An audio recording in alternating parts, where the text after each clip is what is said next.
President Biden has taken in Afghanistan, we need to understand the decisions taken by his predecessor, Donald Trump. Because in early 2020, the US signed a deal with the Taliban.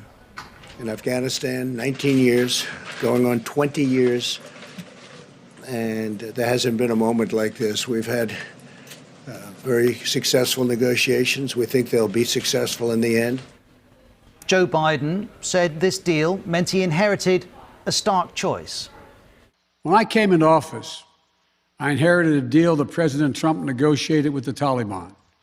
The choice I had to make as your president was either to follow through on that agreement or be prepared to go back to fighting the Taliban in the middle of the spring fighting season. Not everyone accepts this was a binary choice. President Biden has, after all, rapidly reversed or altered a range of Trump policies. Not here, though. So let's look at what the agreement he's followed contains. Back in 2020, Donald Trump's goal was clear. Time to come home, and they want to stop. You know, they've been fighting a long time. Secretary of State Mike Pompeo called it the best opportunity for peace in a generation.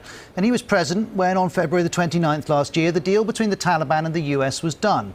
Note, also present was the Taliban political chief, Mullah Abdul Ghani Baradar.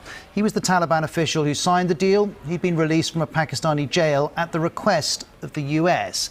And this is what was in the deal. First of all, it put a date on the US departure.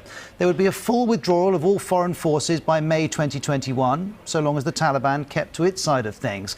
The date was pushed back by Joe Biden to August, but the deal told the Taliban precisely when the Americans would exit the conflict.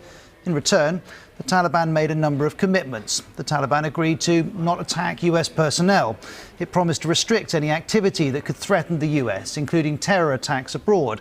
Here's the section in the deal. It reads, the Taliban will not allow any of its members, other individuals or groups, including al-Qaeda, to use the soil of Afghanistan to threaten the security of the US and its allies. The Taliban, in return, got the release of thousands of fighters who were in prison.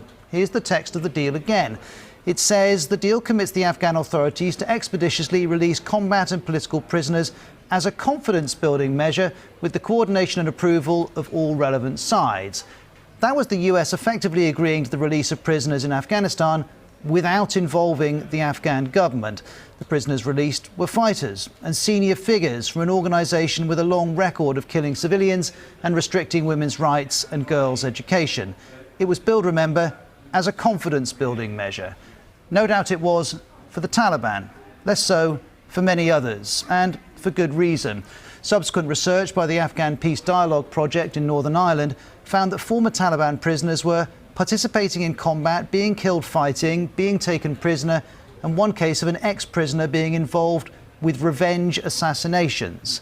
The deal also contains multiple references to the need for a political settlement in Afghanistan. Here's the phrase: a new post-settlement Afghan Islamic government as determined by the intra-Afghan dialogue and negotiations. In other words, a deal between the Taliban and the government. Talks between the two sides did take place last year, but went nowhere. This is the then President, Ashraf Ghani, speaking to the BBC's Lise Doucette about the talks. It takes two parties. We have a sense of urgency. Do you think the Taliban are negotiating in good faith? Well, the jury is out. The President's jury was out. The fact that those talks didn't make any headway is something Mike Pompeo has since picked up on. He told Fox News Sunday the deal obliged the Taliban to engage in meaningful power-sharing agreement